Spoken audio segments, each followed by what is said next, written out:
자, 이제 13번 문제 도시개발법입니다. 자, 이거 많이 틀렸네요. 좀 깜짝 놀랐네. 네. 자, 도시개발법상 개발구역을 지정한 후에, 개발구역 지정 후에 개발계획에 포함될 수 있는 사항이다. 틀린 것은 나왔죠. 구역 지정 후 개발계획에 포함될 수 있는 사항. 이거 암기하면 딱 끝나는 거잖아요. 순이마 비샌다. 왜 이렇게 다 이게 흩어졌죠? 이거 뭐 이렇게 하면서 됐나 보네. 순, 비, 임.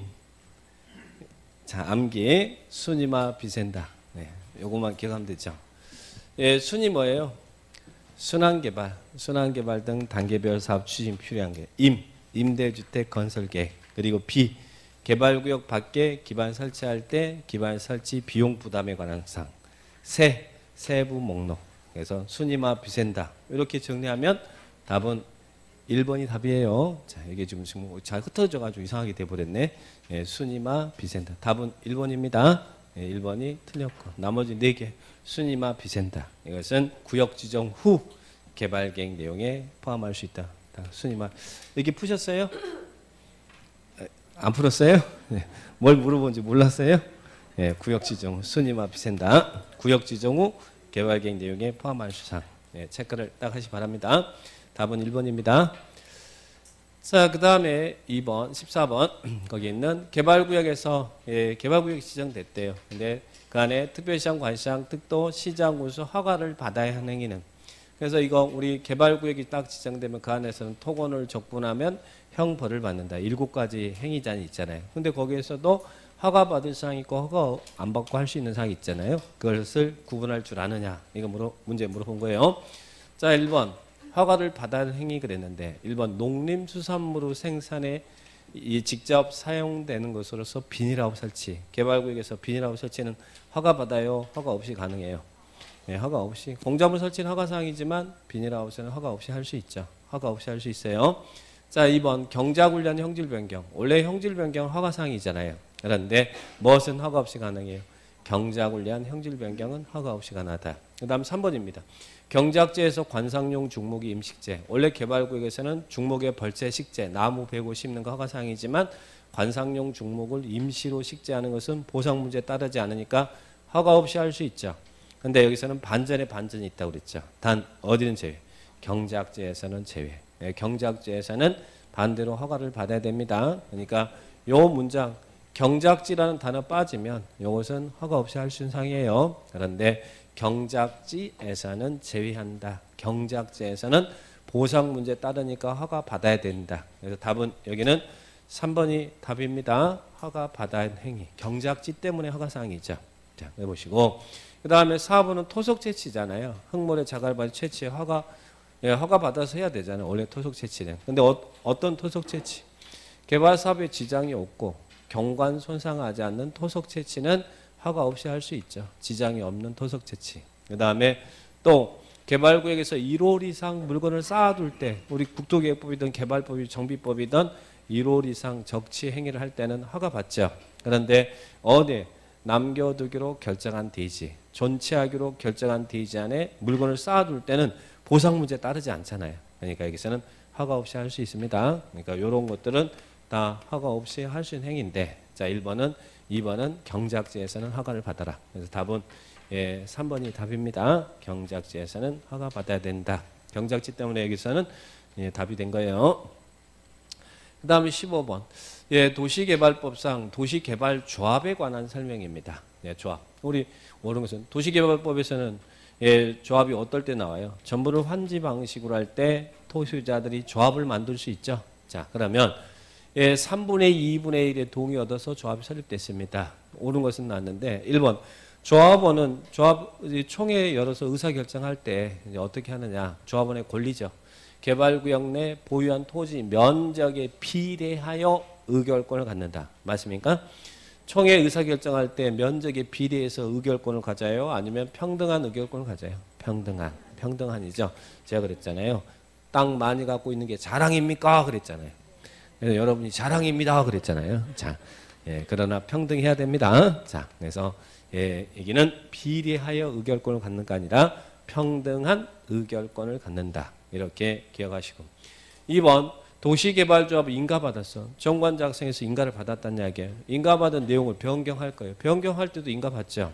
근데 경미한 변경은 신고한다고 그랬잖아요. 자, 어떤 거? 정관의 기재사항 중 무엇은 경미하다 그래요. 예, 주된 사무소 소재지 변경. 사무소 소재지 변경. 그리고 또 하나는 예, 알리는 방법. 공고 방법의 변경. 자, 요것들은 공고 방법 변경은 경미해요, 경미하지 않아요? 경미다. 그래서 이것은 인가받는다가 아니라 신고한다. 그래서 주된 사무소 소재지를 변경하거나 공고 방법의 변경은 신고입니다. 신고다. 인가가 아니라 신고다. 주된 사무소 소재지 변경 공고 방법. 그 다음에 3번은 도시개발조합의 조합원은 개발구역 안의 토지 소유자 또는 건축물 소유자를 한다. 3분의 2분의 1 동의어도 조합 설립되면 조합원은 누가 돼요? 개발구역 안에 토지 소유자만 조합원이지 예, 건축물 소유자 조합원 아니죠. 개발법에서는 조합원은 토지 소유자만 조합원입니다. 개발구역 내 토지 소유자는 당연 조합원이 되죠. 그런데 여기는 토지 소유자, 건축물 소유자, 지상권자 이들이 나오는 데는 어디서 나와요? 예, 정비법의 재개발 사업, 그죠? 재개발 사업. 거기에서는 예, 조합원이다 그러면 토지 등 소유자인데 토지 소유자, 건축물, 지상권자 나오잖아요. 재건축에서는 이거 빠지고, 근데 개발법에서는 토지 소유자만 조합원입니다. 개발법은 건축 소유자, 지상권자 이런 사람들 나오면 안 돼요. 도시개발은 택지개발 사업이니까. 자, 그래서 예, 틀렸고. 그 다음에 4번 조합 설립 인가 신청을 위한 동의자 수 산정할 때 조합 설립할 때 얼만큼의 동의 얻어요? 도시개발조합은 토지 면적 얼마? 그 개발구역 안에 토지 면적 3분의 2 이상의 소유자의 동의와 조합을 설립할 때 토지 소유자 총수 얼마 이상의 동의 얻어요? 2분의 1 이상의 동의 얻어야 되죠? 3분의 2분의 1 동의 얻어서 조합이 설립되잖아요. 자, 그럴 때 이 면적을 산정할 때 여기 이제 개발구역 안에 토지 면적을 산정하는데 이 면적을 산정할 때 개발구역 안에 국공유지 면적이 있으면 국공유지 면적을 포함합니까? 포함하지 않습니까?